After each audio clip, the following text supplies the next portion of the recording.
Bonjour à tous. Merci de nous suivre pour ce flash d'information.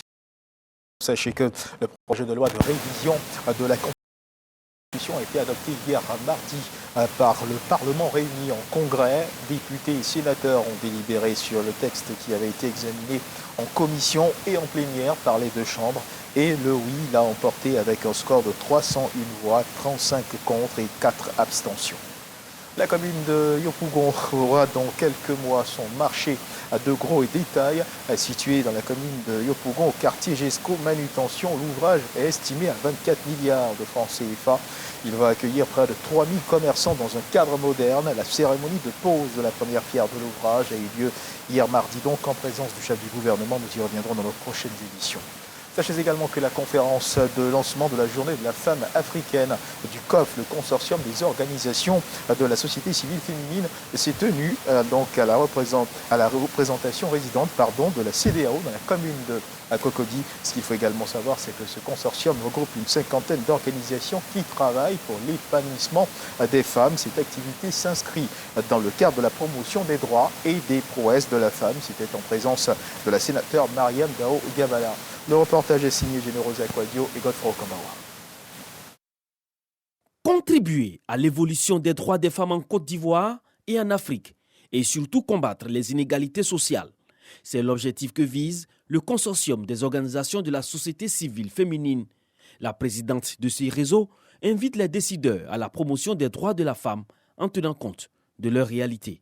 Quand tu prends également ici en Côte d'Ivoire, les lois que nous avons sur le quota, ce sont des luttes qui sont propres à la femme africaine. Quand tu prends le protocole de Maputo, ce sont des luttes qui sont propres à la femme africaine. Donc il était important de mettre en lumière toutes ces victoires des femmes africaines et également célébrer la femme leader, la femme engagée, la femme activiste, la femme actrice, la femme africaine dans sa communauté.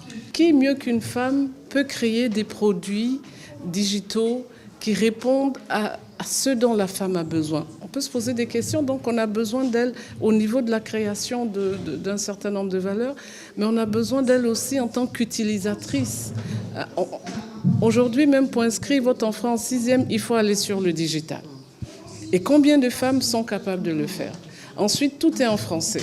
Comment voulez-vous que la femme du milieu rural soit capable de réagir par rapport à l'évolution si elle n'est pas suivie, si elle n'est pas encouragée et si ses droits à l'égalité des chances n'est pas aussi encouragé ou promu? Les participants à cette cérémonie ont assisté à des panels pour le renforcement de leurs capacités.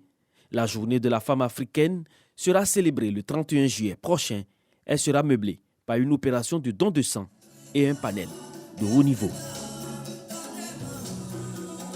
Et dans l'actualité internationale au Kenya, le président William Ruto a proposé sur Twitter un tête-à-tête au chef de l'opposition Raila Odinga.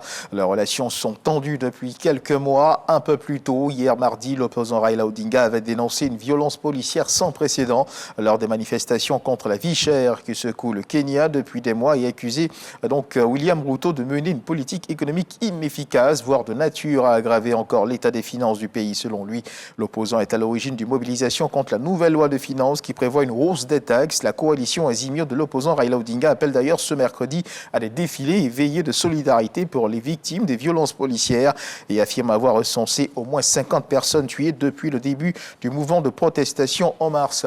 Toujours dans l'actualité internationale, la Grèce poursuit sa lutte contre les feux de forêt, contre les incendies violents qui ravagent ce pays méditerranéen en proie à des températures caniculaires depuis 10 jours. Sur l'île de Rhodes, voisine de la Turquie, la situation n'est toujours pas stabilisée dans le sud de l'île. Les flammes touchent notamment les environs du village de Vati et sur place, avions, bombardiers d'eau, pompiers, policiers et bénévoles continuent à s'activer sous une chaleur intense.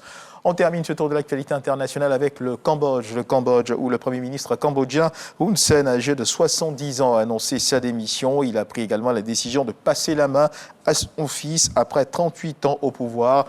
Il s'est exprimé et je cite « Je voudrais demander à la population de faire preuve de compréhension en annonçant que je ne resterai pas Premier ministre ».